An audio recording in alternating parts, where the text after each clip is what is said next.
I am so into me, but I can learn a thing or two from you. I can weather the storm all by myself, but I'm so glad I got a total crew. All right, y'all. Welcome back into a thing or two about life. It is the Total Podcast where I, myself, Mario, your host, get together with my friends, my family, my people, the people that I feel most close to, my panelists, and we tell you stories about our life, current events, and hopefully along the way we can teach you or show you, or hopefully you can see a thing or two about life. And don't forget, if you got questions or you would like to be a part of the show, you could go to totalview22 at gmail.com. Send us some correspondence. If you want to just say, hey, how you doing?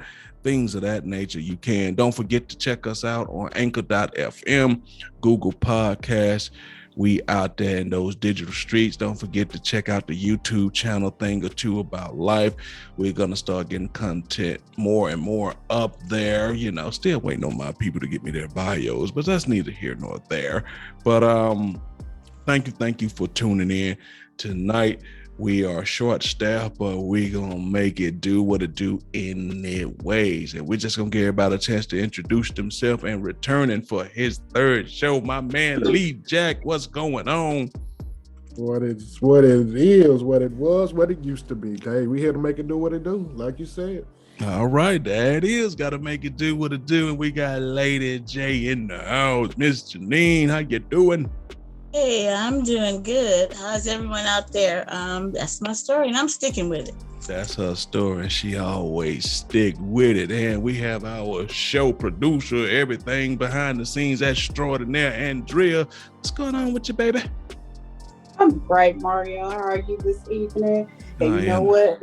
You sure right. I'm sure right, baby. You sure right too. So let's get into it. Everybody, we coming off Super Bowl weekend. Some people was cool with the halftime show. Some people say it was just all right. Some people really loved the halftime show. And like I was discussing with some of the panelists before, I thought it was really okay. It wasn't horrible and didn't blow your socks off. It was okay. And sometimes okay is all right, you know? And I know that's an unpopular opinion, but what? Sue me. You know what I mean? What are we gonna do? So, normally today we would have had Marlena doing her presentation on a person in Black history, but we're gonna push that. And Janine, she was gonna do hers today. We ain't pushing that though. She is right here and she is live and in living color. So Janine, we're gonna start off with you. This is gonna be a combo that I've told. It's gonna be her Black history thing, and it's gonna be that very first cherry popping entertainment report. So I turn the floor over to you, Lady J. What's up? Right. Hey, thanks. Okay, I'm going to do my history on the late, great Nathaniel Cole. He's better known as Nat King Cole. All right.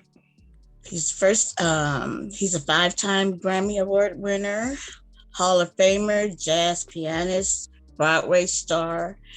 He's known for a vocalist. He does warm ballads and light swing.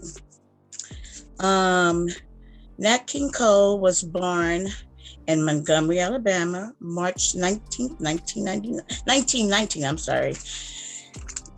He had 3 brothers and 1 sister.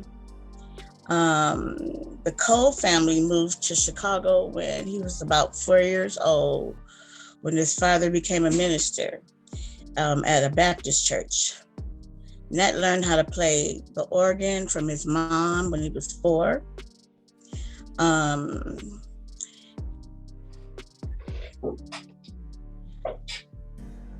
His first performance was Yes, We Have Bananas at the age of 4. And at the age of 12, he learned how to play jazz, gospel, classical, and piano.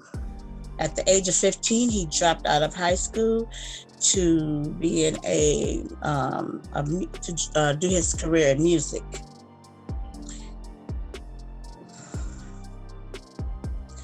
Nat King Cole was also known as an American singer, jazz pianist, and actor. King, his first Grammy, he won his first Grammy at the second annual Grammy Awards for best performance for being an artist for the Midnight Flyer. Nat King Cole's resume is extensive. He was the first African American to host an American TV series. He recorded over 3 albums in Spanish. I could go on and on about his accomplishments. He was phenomenal. He was a phenomenal Black man. I will cut it short and simple and say thank you, Nat King Cole, for pushing barriers and for opening doors for so many of that come after you. Today we honor you for Black History Month. Thank you. All right. There you have it, Nat King Cole. You are simply unforgettable, you know? So if you would like to hear more of that, you like the show, any correspondence, send it to a totalview22@gmail.com. That is a totalview22@gmail.com. Thank you for that, Janine. We appreciate that so much. We're going to get into our current event, and today the current event is about a young Black male who was a FedEx driver.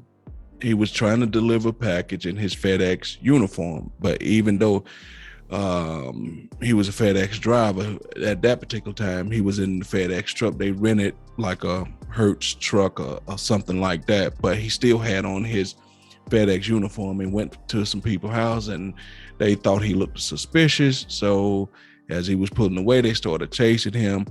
One guy started chasing him. This comes out to be a father and son, but the son was chasing him, and then as he was driving away, the father stood in the middle of the street, had to swerve to keep from hitting him. Then as he passed the father started shooting at the guy.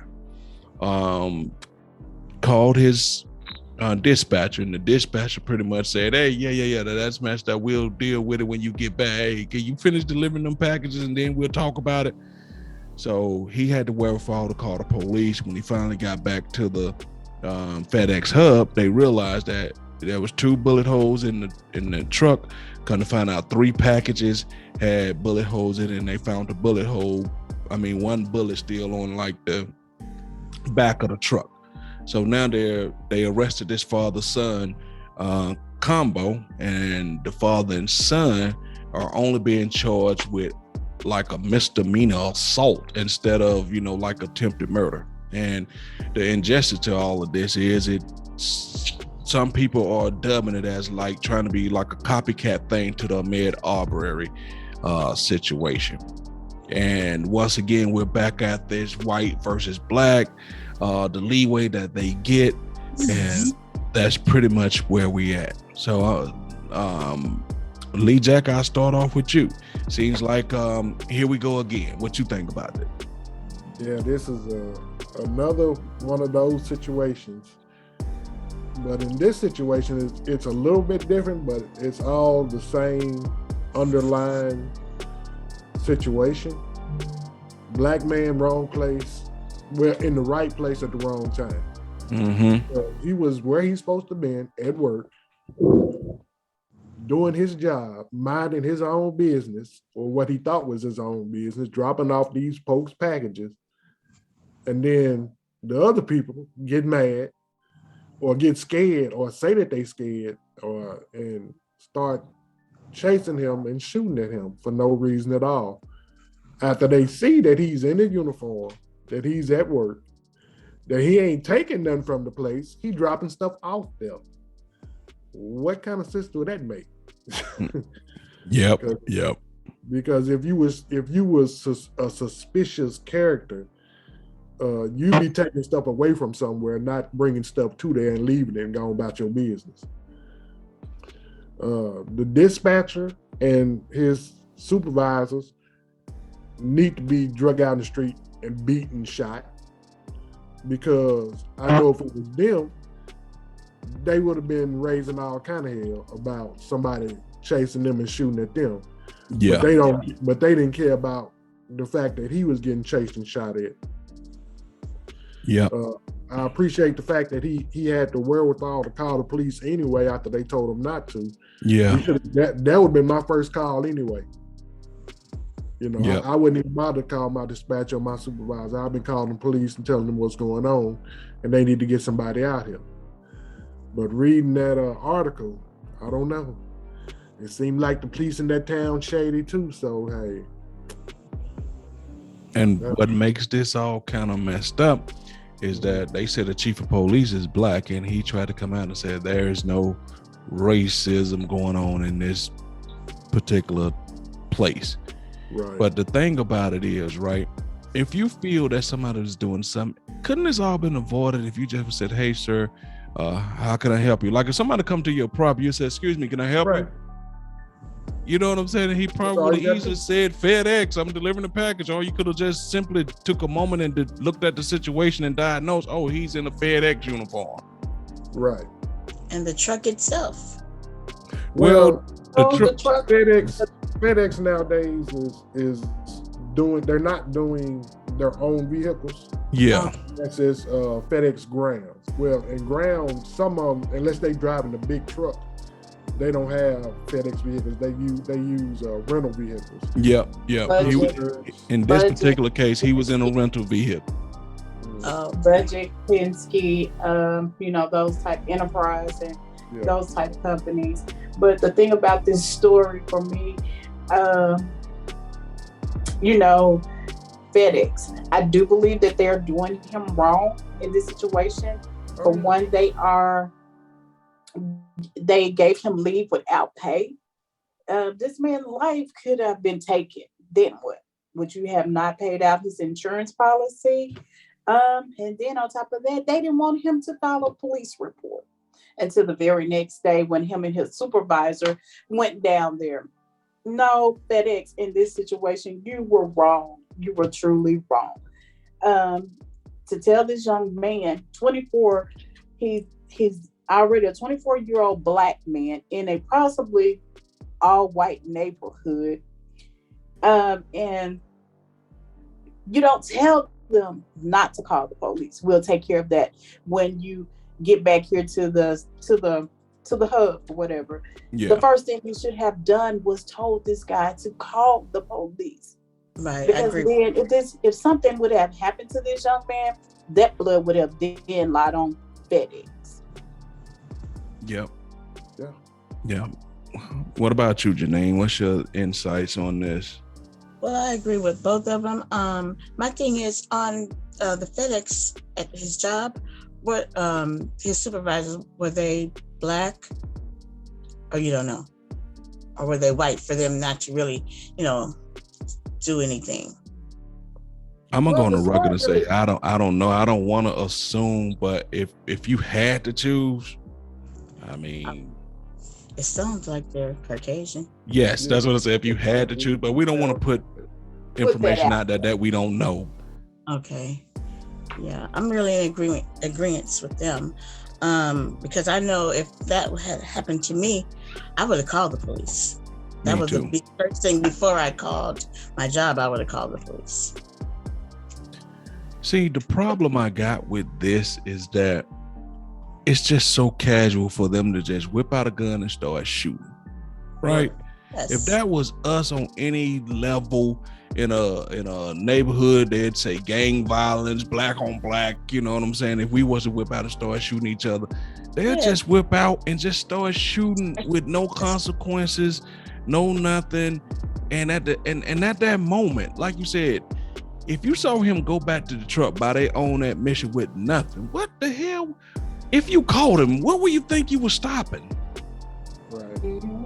I just don't know. And then just to say that this is just a misdemeanor and they both have bonded out of jail, I think it was $150,000 apiece. Yeah. But if you know they charge us differently from what they charge them. Yes. Right.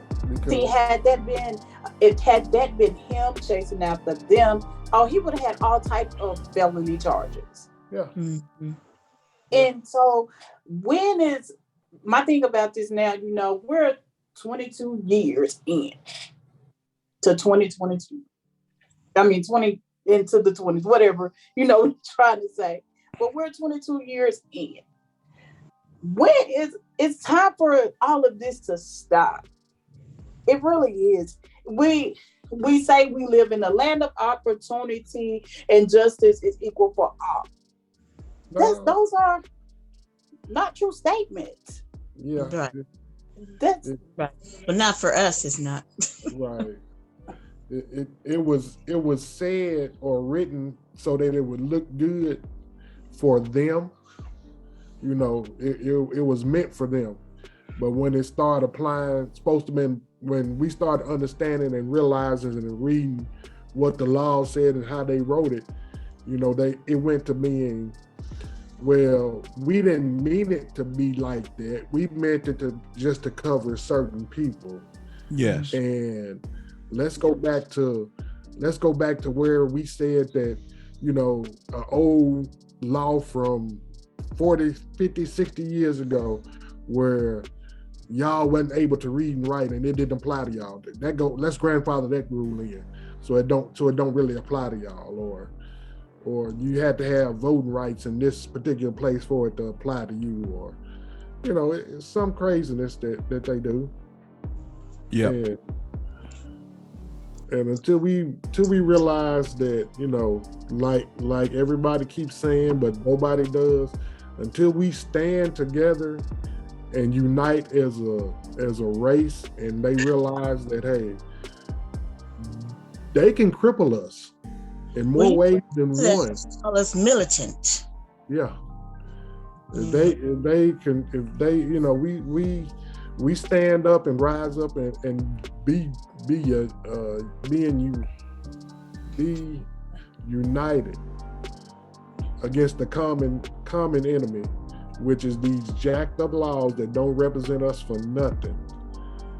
Then we gonna continue to do what we doing, fighting against each other, pulling each other down, not even trying to help out one another. But yet we'll be quick to try to help out other people that don't really care about us.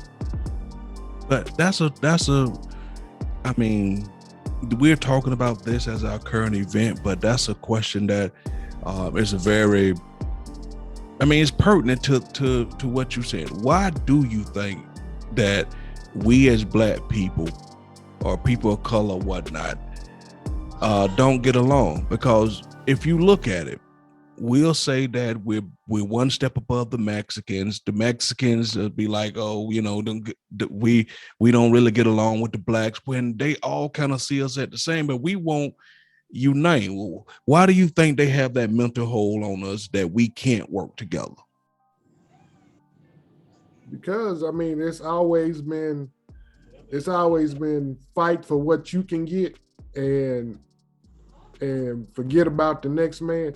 Well, it ain't always been like that, because when all this first started, we was united in a common goal that was to help each other regardless of what tribe you was in, what family you was in. When we all got in that same place together and had to go out in the field and work, we all united united and help one another to make it through the struggle, because we knew it was going to be a struggle.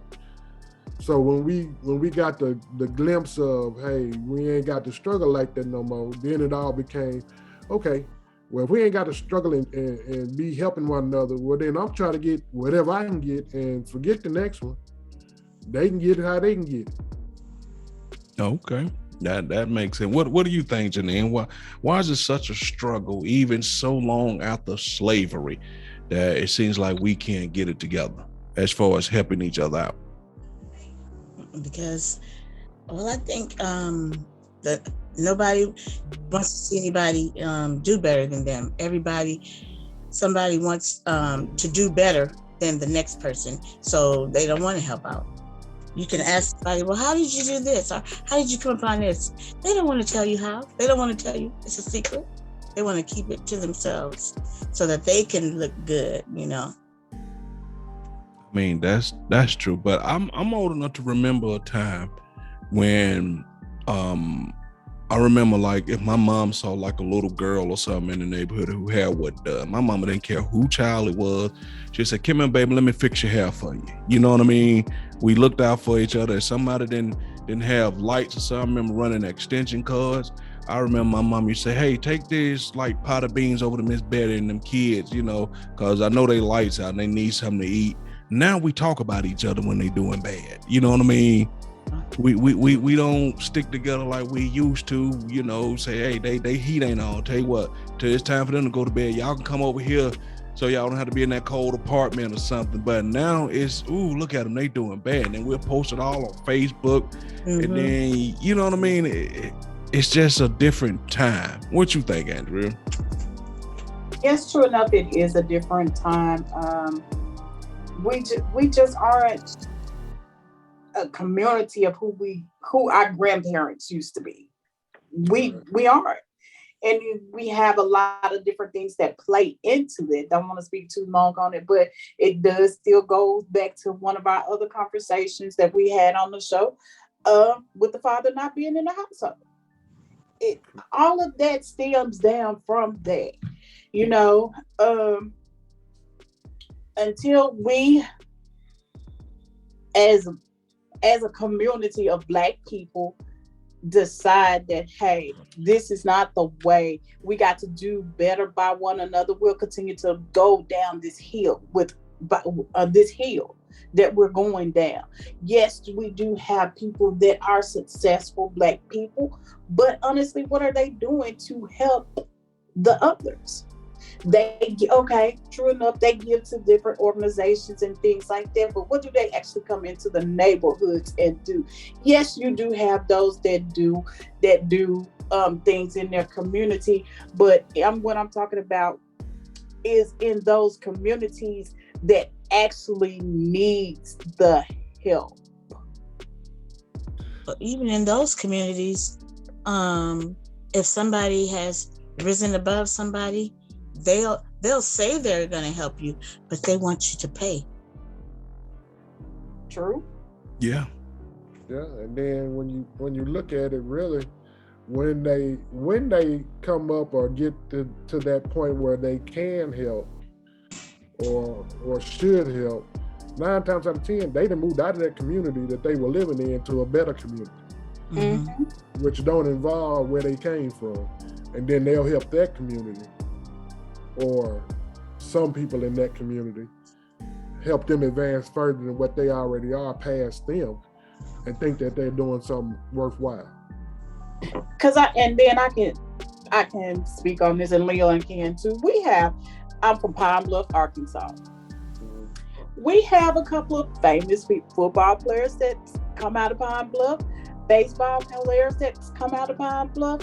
But what have they actually done for Pine Bluff itself? Not much of anything. I mean, they do some things, but I mean, they look at it. I mean, I can't say that I know this for a fact, but I'm gonna say what I think. They look at it like, okay, when they left here, Pine Bluff was a certain way. They've been gone all these years and come back, and it's pretty much the same way. So why do something in this community if ain't nothing changed in 10, 15, 20, 30 years? That's somewhere true. And but why go ahead. why do something? Because somebody has to start somewhere. Right. You have to start somewhere. Yeah. Regardless to whether it's 50, 60 years from now, you have to start somewhere. Right. And if we never make the start, we will continue to fail as a race, Yeah, that is so especially right. against one another. Yeah.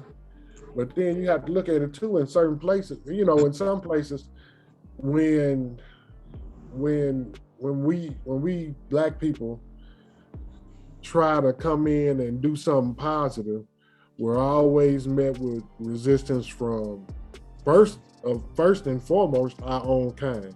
Yep.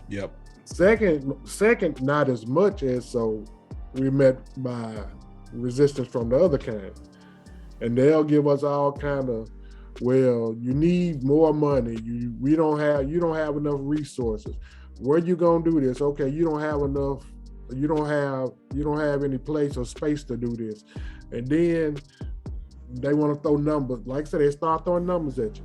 Well, you ain't got enough money. And then if you had enough money, who gonna come? Who gonna support you? Because the show ain't gonna be people that we know. And then that your community ain't gonna come do it because they ain't got the ends or the resources to come do this. So what you gonna do? How you gonna make your money? Or how you gonna afford to stay in business or stay in whatever and do it if you can't generate no revenue? Mm-hmm. And a lot of that goes back to the fact that when we hear a lot of people, especially when it comes to the rapper stuff, they hammering in the kid's head that if you ain't making money, you ain't showing off, you ain't about this, you ain't worth anything. Nobody wants to be regular people anymore when it comes to doctors, lawyers, this. Everybody want to throw a ball, bounce a ball, shoot a ball, or grab a microphone. You know what I mean? Right. So as long as you gotten people think that regular jobs are beneath them, it's hard to have people on the front line to say, let's change them, because people are looking at people and say, oh, you ain't nothing but a doctor. I'm sorry, but a doctor? Right. You know what I'm saying? So it took so many years hundreds of years for slavery and all that stuff for people to change their ideas on it, right? That was a slow burn for change. And people say, well, it happened. Yeah, but it happened over generations. I'm talking about, people like, I forgot the people who own the tobacco company, like Heinz Ketchup and all these people, old school money from these people, slaves and stuff, the Kennedy family and all these people for hundreds and hundreds of years. So Andrea said about even if it takes 60 years, in that time, so many people, so many things, some gonna die. We'll never be right in, and you'll look up and we'll be right back at the same spot. We got to speed it up. I'm saying change has to happen. I agree with you, but we can't wait 60 years. We got to speed this up. You're right.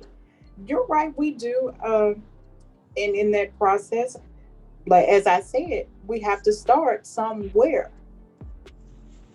But how can you, even when you start somewhere, let's say with Oprah, right? She went over to Africa and started school, which is good. But a lot of people, it seems like when we get money, right, we love to go help everybody except us. Right. Like I said, it don't start in your community where you came up kicking it in the mud and kicking dirt and rocks. You start way over in another community where you should have been, where you think you ought to be. Yep. And even if you try to change kids' lives, say, okay, I'm gonna do something, they go adopt European and Russian babies. Right. You know what I'm saying? Instead of adopting your own black kids. I never understood that. Yeah. So it's because one, they feel like as though will there be something wrong with the baby and all of this and things like that. But we do have to start at some point, whether it be today, tomorrow, next week, start supporting each other. That's true. All right, people, that is the end of our current event section. Thank you for listening. If you have any correspondence, as I've been saying, as we say all the time, send it to atotalview22@gmail.com, atotalview22@gmail.com. Don't forget to support us on YouTube, Anchor FM, Google Podcasts, wherever you choose to get your podcast. Don't forget to come to the group. Join, enjoy the Facebook page. the group. We open our arms and welcome you in, and we just really appreciate you. As I said earlier, we kind of operating with a skeleton crew, but that's okay. We still gonna give you guys everything we got. So let's talk about this really quick. Was it you who put up the post about the girl in the drinks, Andrea? See, let me explain. It was. Okay, go. I just shared it.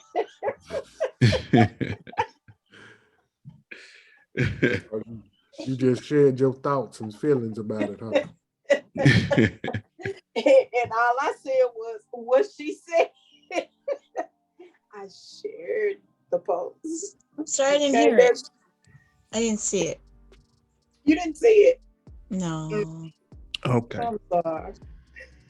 Well, basically, and I may slap it in there for the actual podcast just to make so people can get it, the gist of it. Basically, it was a woman who said that pretty much if you broke, don't even stay at home, don't even come to the club, because if you're trying to talk to a girl at the club and she's at the table with her 4 or 5 friends, in order to talk to her, the respectful right thing for a man to do is to buy her a drink and her 5 friends a drink if he wants to talk to her. And if you can't do that, that's very disrespectful, and you should have left your broke ass at home. Those are her exact words. So isn't that pretty much the gist of it, Andrea? Yeah, that's basically. Yes, it is. Yes, yes, it is. okay. Basically, that's what it is. I was gonna try to clean it up a little bit, but I can't. That's what she said, man. Basically, that's what she said. And basically, you keep saying basically exactly what she said. I hate when a man be like, oh, I'm not obligated to buy you and your friends a drink if I'm trying to talk to you at a party or at a bar. Yes, you are. Yes, the fuck you are. You owe me a drink and you owe my friends a drink. Stop that broke shit. That's a broke man mentality. Only a broke man think like that. If you broke, just say that. A man that's getting money don't care about buying a few beautiful female a drink, and that's principle. That's not attractive. Stop it. If you don't have enough money to buy me and my friend a drink and you see I'm with my friends, just wait till I go to the bathroom or when I'm leaving, and I'm gonna respect that more. Cause you got morals now. And now y'all don't got no morals. How the hell are you gonna come to a group of females only buying me a drink? You trying to disrespect me in front of my friends? I'ma curve you, I'ma take the drink and then curve you. Where you gonna do that at? Stop it. Stop it. It's a bar. You're supposed to be buying female drinks. If you don't got money, stay home. So let me get your opinion on that, Janae. Do you think if a man coming up to you in a bar or a club and he wants to talk to you, got eyes on you, but you just happen to be there with maybe your sisters, your friends or whatnot, in order for him to get to know you, he got to buy everybody at the damn table Long Island iced tea? No, I don't believe it that he does, but normally when I go to a club, I'm not going out for that, anyway, to try to, but if I should happen to, like you or whatever, maybe I'll talk to you, but no, he doesn't have to buy everybody a drink. He don't even have to buy me one. But most of the time when I do go, I guess I do meet the right type of man because he buys me and my friends the drink. But no, I don't think so, because I'm not really looking for anything when I go to a club. Wait, so you telling me that when you've been out and you've been and run across a man who's into you, and he see you hanging with your homegirls, he buy you and them a drink? Mm-hmm. Most of the time. I won't say all the time, but most of the time, yes. I don't know where I've been. This shit sounds like a new phenomenon to me. I've never heard It's this. for real. It's for real. Wow. What about you, Andrea? Does that happen to you? Generally, yes, it does. But is that required? No, it's not. Right. It's not required. Required. You don't have to buy me a drink. Buy my own drink. So when you go to the table, when he pull up and he getting ready to say, "Can I buy you a drink?" Your girl kicking you up on the table, going, and that's the cue to make sure that nigga get me one too, now, girl. No, we don't do it like that. We don't do things like that. They don't kick you up under the table or anything like that. Crazy.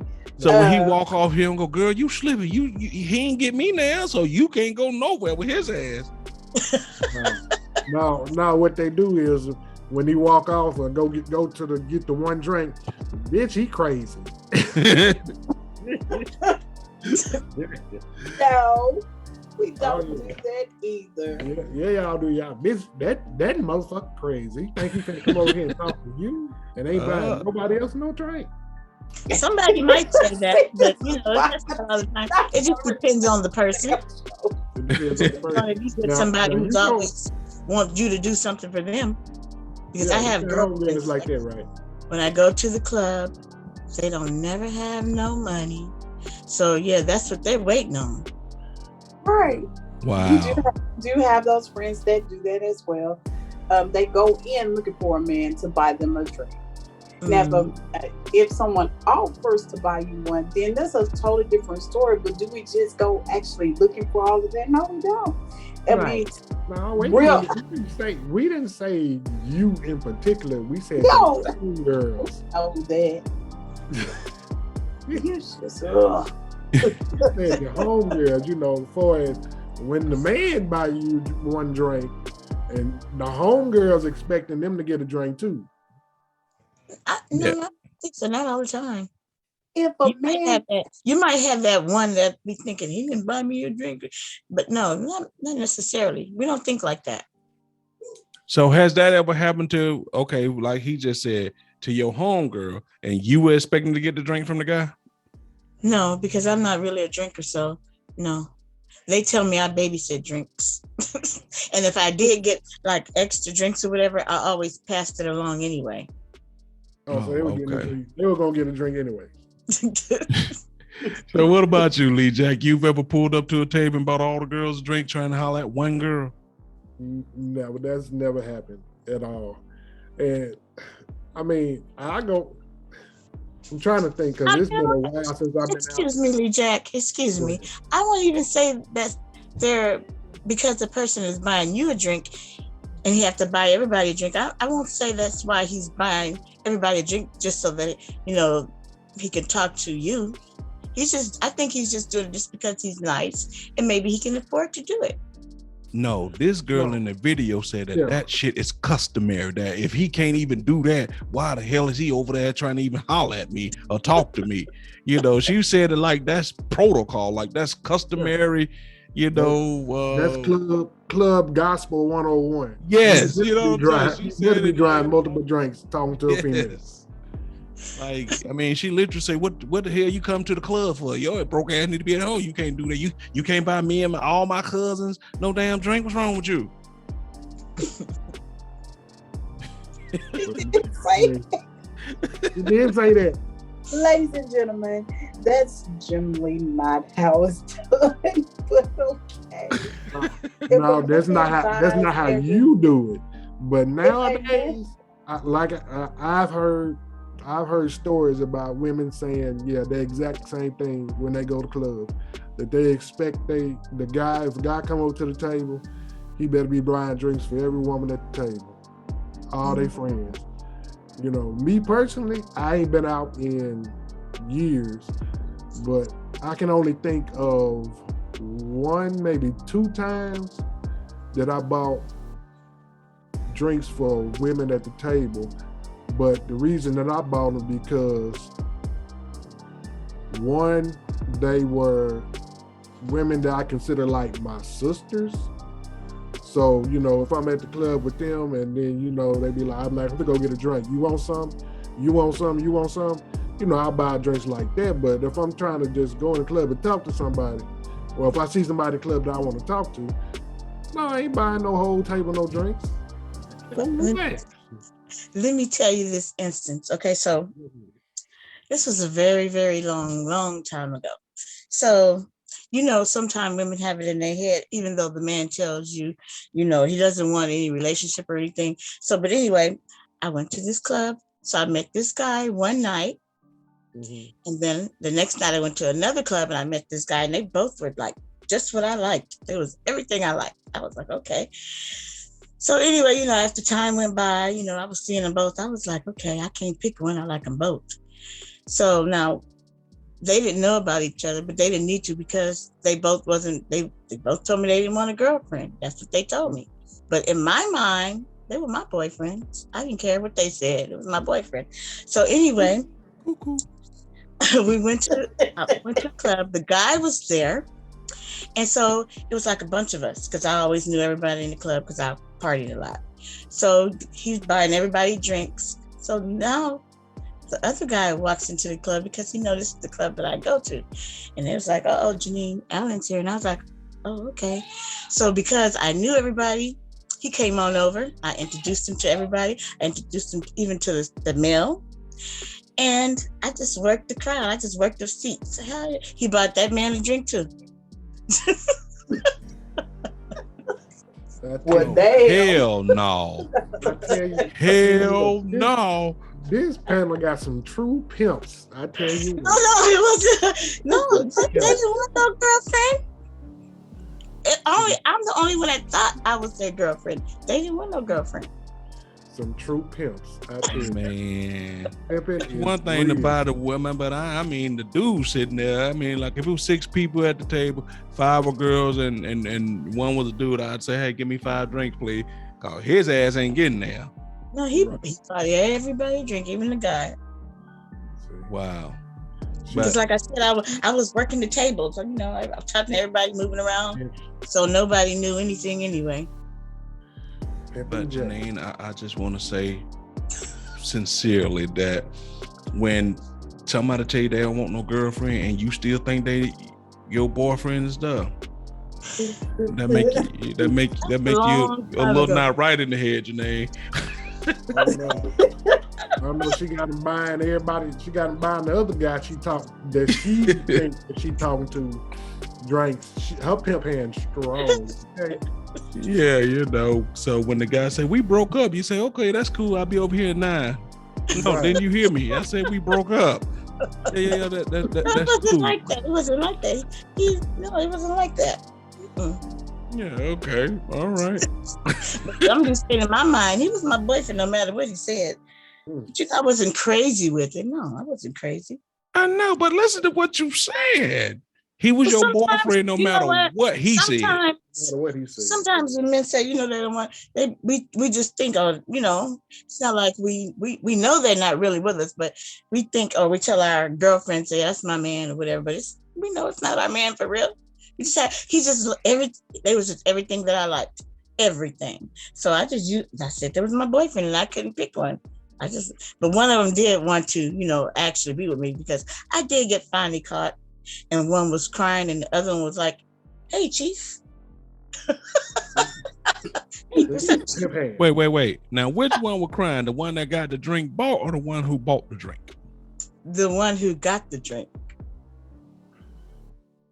The one who bought the Chief. He was like, hey, Chief, what's up?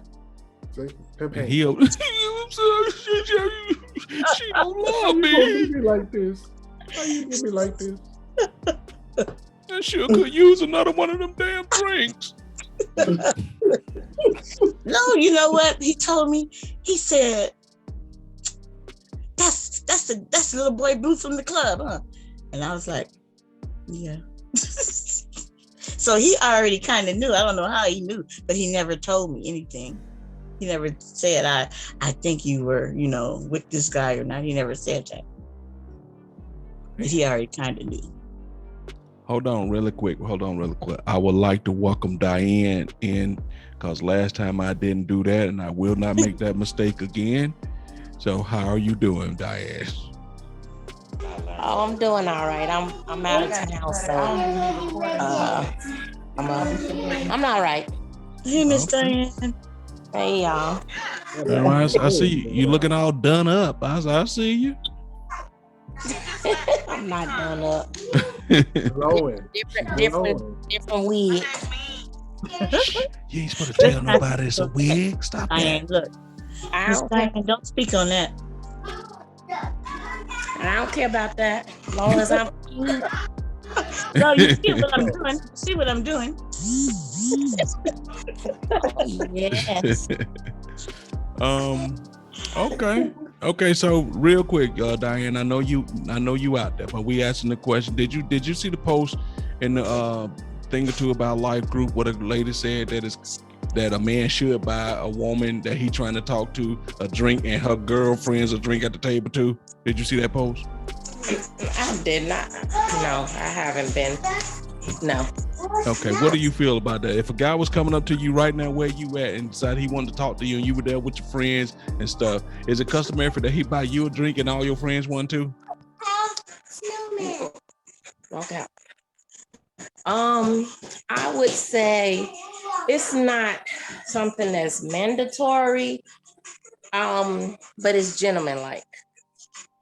It's gentleman-like. Now, it depends on how many folks at the table. He could probably offer just to buy a couple, because you'll kind of look at him like he's cheap if he just say, I want to buy just you a drink. But I think... But what if he only interested in just you? Of course, you better just be interested in just me, but it just comes off as cheap. That's exactly what she said. If he can't afford to buy stuff, keep his broke ass at home. Right. Comes off as cheap, but it ain't mandatory. But people are gonna be looking at you like, a little side eye. Right. I swear I've never heard of this ever.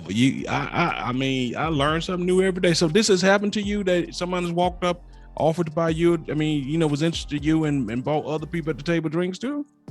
Or vice versa. Somebody bought another woman a drink, and sitting at a table full of women and just bought one person a drink, and I wasn't the one that it was purchased for. Yeah, that's happened. Oh, okay. We got our own money and we can do our own thing, or we wouldn't be there, but it do come off as cheap. Well, Janine says she got that. All y'all now. Janine says she got that one friend that every time she go out, that friend ain't never got no damn money. I ain't going out with nobody ain't got, because I can't afford to take care of nobody. Either. Okay. All right, y'all. Well, y'all have heard it from these people that is a thing. I've never heard of it until that post, but apparently that's a thing. Tell us, get your pockets right if you're going to the club. Yeah, get your pockets right. Yeah, step your band game up. You gotta have a couple stacks in your pocket, y'all. Right, because they roll 4, 5, 6, 7, 20 deep. Well, as I said, at some point she gonna have to piss. Catch her when she go to the bathroom by herself. So, okay. All right, y'all. If y'all think that this is a thing, y'all know this is a thing, share some of the stories with us. Send the story to atotalview22 at gmail.com. That's atotalview22 at gmail.com. All right, so Miss Andrea, do we got some questions in this thing? Yes, we have questions. Questions.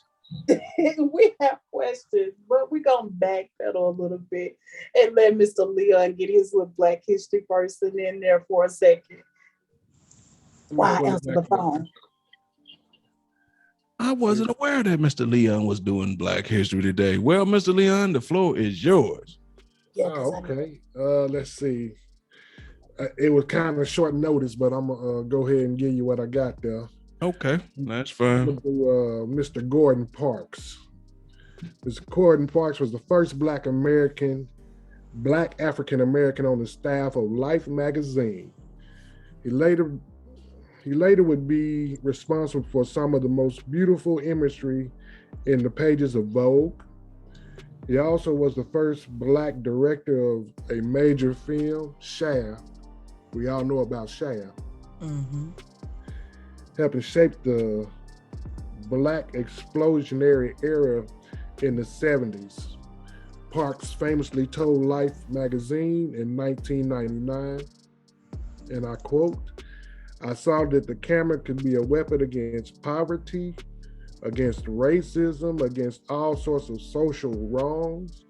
I knew that at that point I had to have a camera," end quote.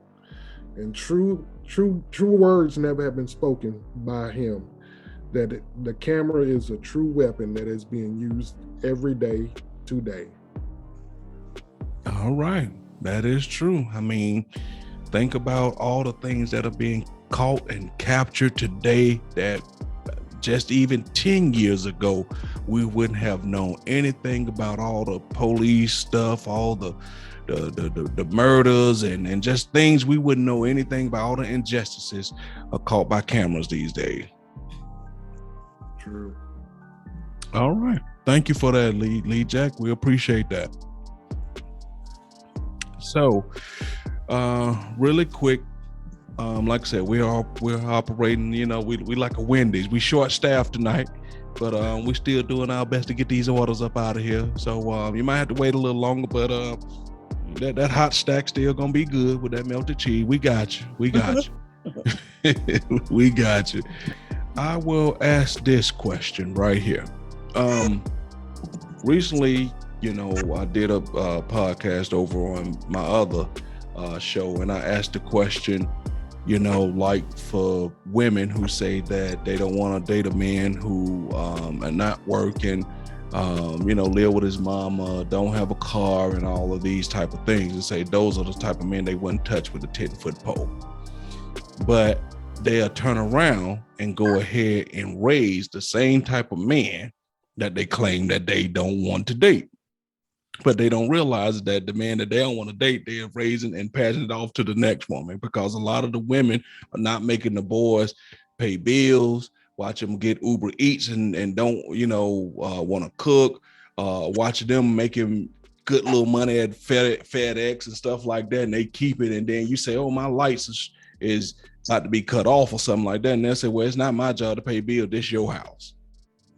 And if that was the type of man that was out there, you wouldn't want to date him. Why is that, Janine?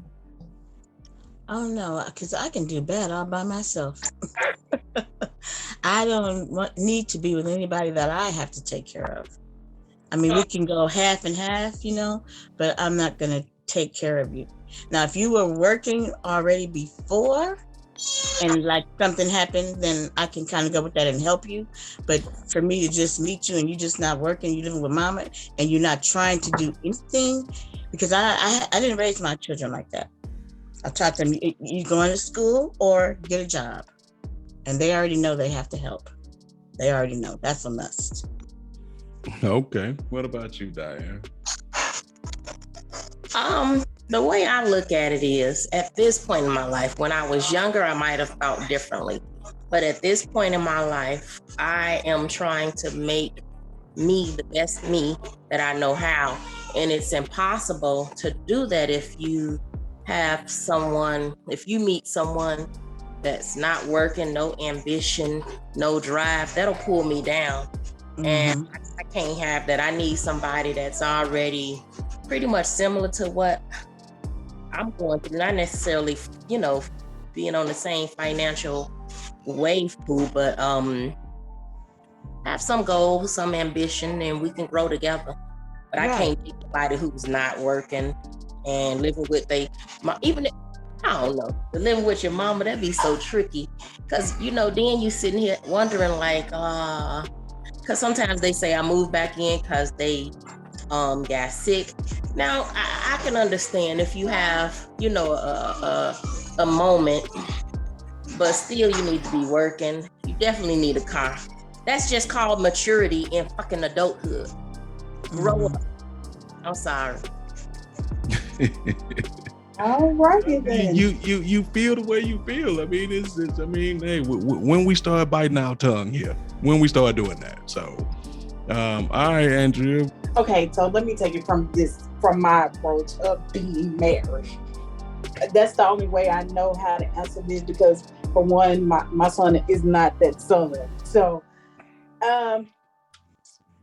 my ex-husband was one of those men who at some point thought he didn't have to work. So during our marriage, I did have concerns about that for my son. But for my son, now he's not that person.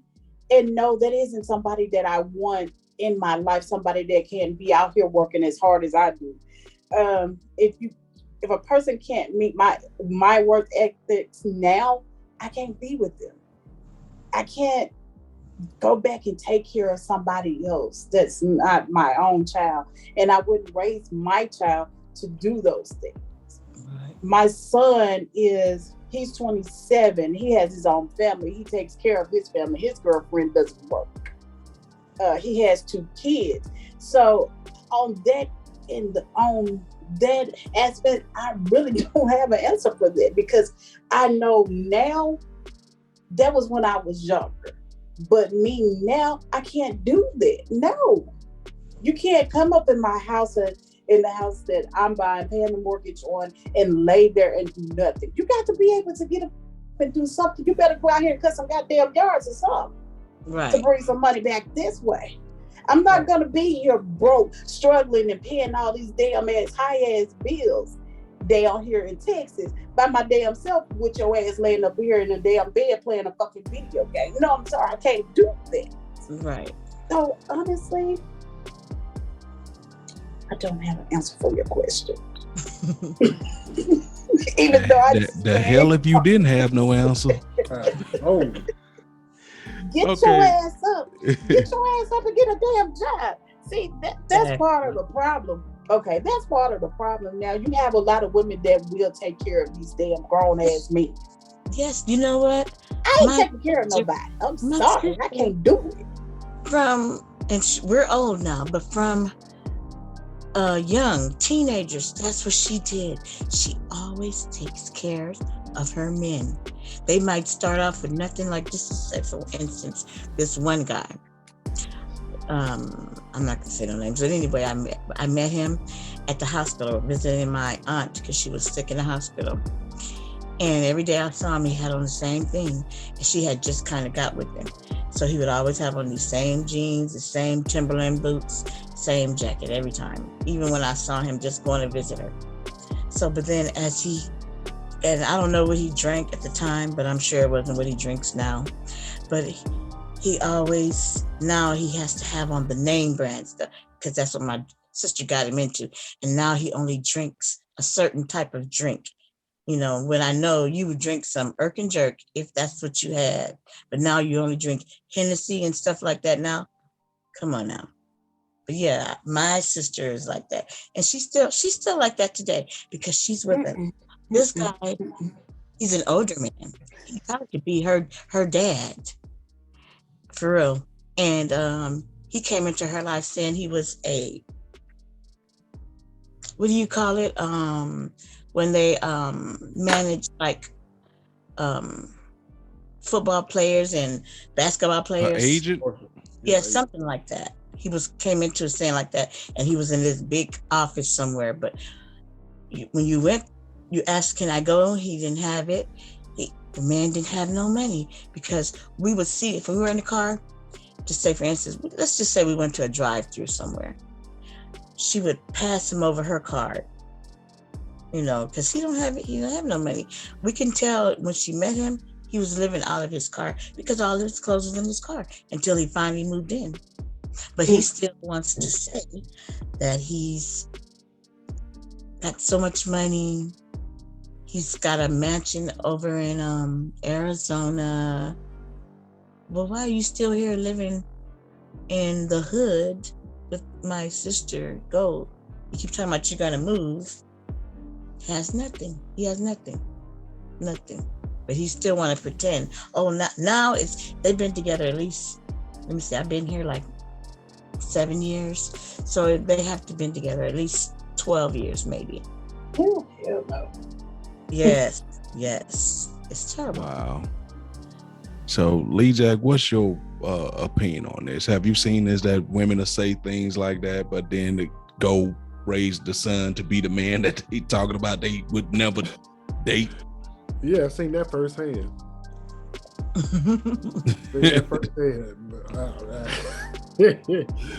Oh man.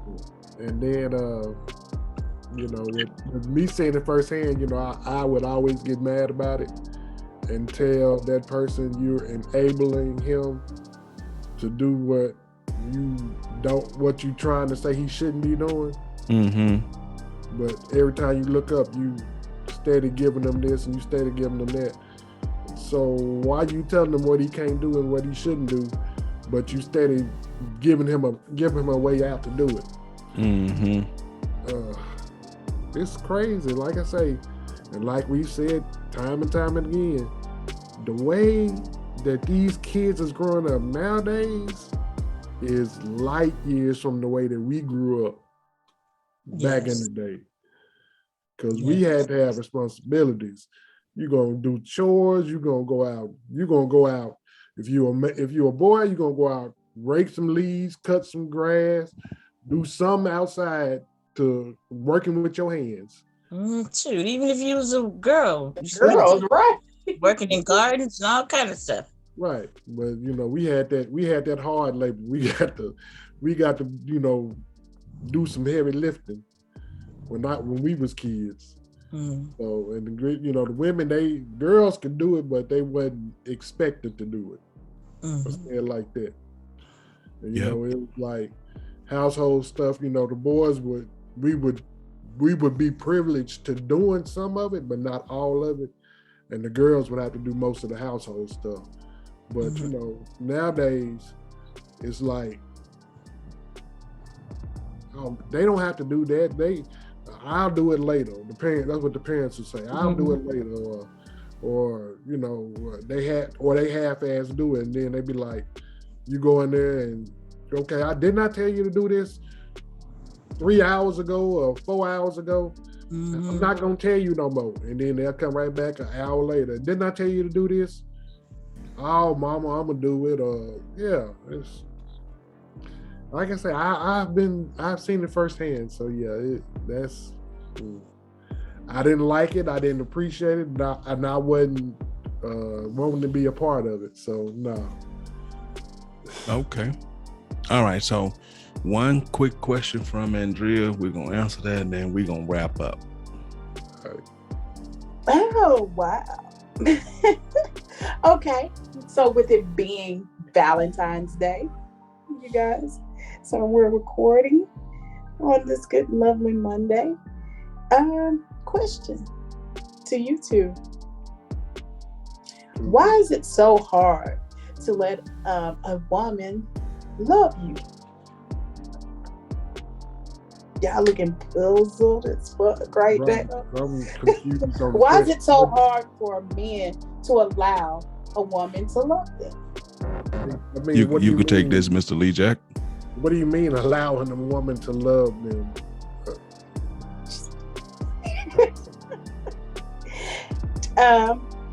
Why is it so hard for you to allow a woman to love you in all aspects?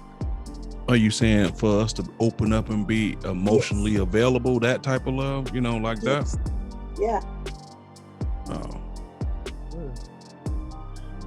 For me to open up and be emotionally available is not an issue for me, but once I open up this emotional availability, the question is, when you get that opened up emotional availability, are you really wanting that emotional availability? Because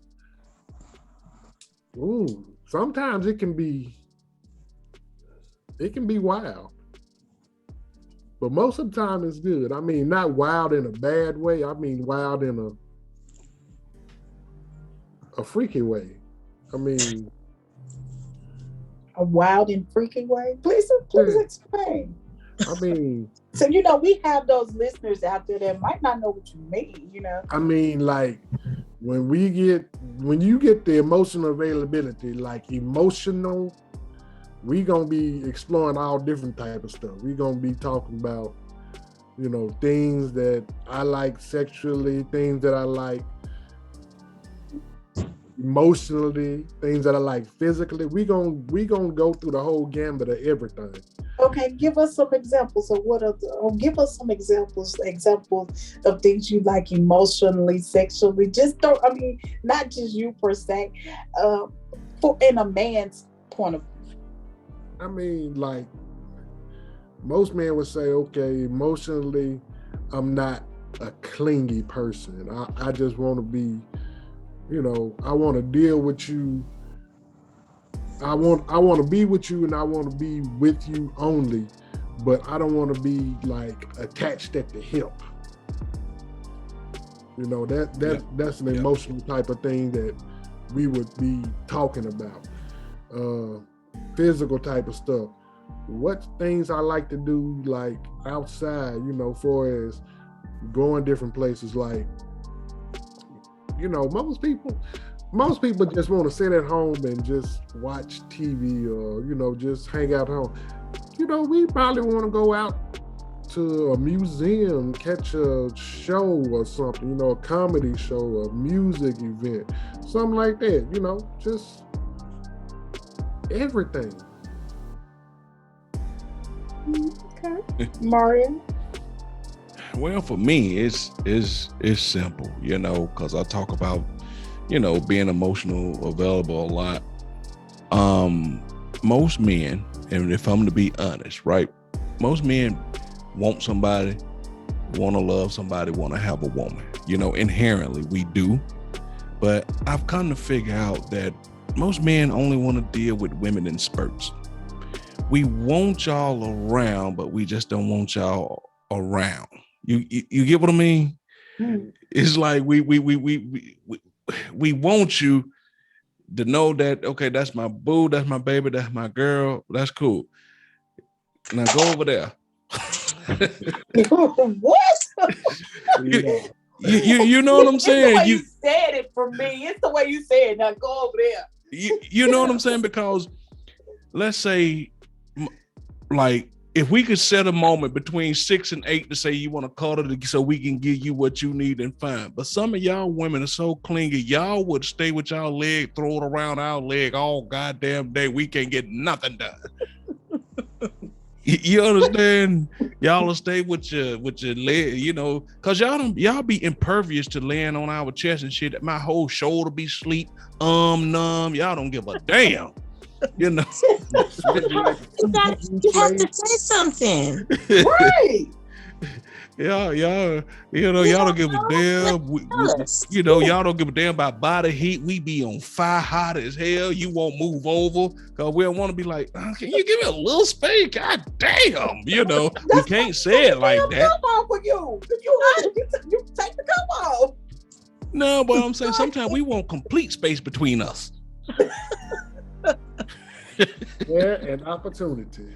Yes, you know what I'm saying. But because we understand that there's a certain finessing and a certain way you play the game, certain things we have to deal with. Just like I'm pretty sure with us, there are certain things y'all have to deal with when it comes to us too. You know what I mean? But most men, yeah, your funky ass feet, your funky ass nuts. Damn. But go ahead. I don't care what nobody say. Somebody has traumatized you with funk ass nuts. And they funky nuts. So let's get it all in there. But if I'm being honest, seriously, real quick though, most men, when it comes to being loved and emotional available, it depends on who brought you up, and between your mom, your dad, whoever told you. Because we've been drilled in our life, men ain't supposed to cry. We've been told that shit from the first day we came out the womb when they spanked the boy's ass. You better not cry. You know what I'm saying? I'm fresh out the womb, daddy. You know what I'm saying? So we've been told that no matter what we do, you fall, shake it off. Big boys don't cry. No, your whole knee bleed and busted over. You don't supposed to cry. You know what I mean? So by you bottling all that stuff up, at some point, certain type of emotions just get lost in translation. You don't even know if you wanted to. You don't know how to do it. Like Rocket, when he was crying over Adrian, he sounded like he was passing the gauze. You know what I'm saying? Even if he wanted to, he just don't know how. And that's how we get sometimes. We get so emotionally recluse that even when we want to show emotion, we don't even know how to let it go. And that's how sometimes things escalate from things men could work out to we killing everything in the room because we don't know how to work shit out because we so pent up in certain areas. And that's why we can't love, because we backed up. We emotionally constipated. Boo boo, let it out. Let it out. You know, and a lot of time, if you ask most women, most men are inherently better fathers than they are husbands. If you ask most women, you'll be like, damn, he's a great father. If I could just get him to be as good as a husband as he is a father, shit, he'd be perfect. So, I mean, in y'all experience, do you find that that a lot of being a better father than they are husbands? That was certainly my experience with my husband. Yep. Yeah. I can't. Great dad. But just didn't know how to be a husband. A boyfriend too sometimes. So. Yeah. So, and go ahead. I can't say that. I really can't. No, I can't say that. But in other families outside of my own, yes, I have. Yes.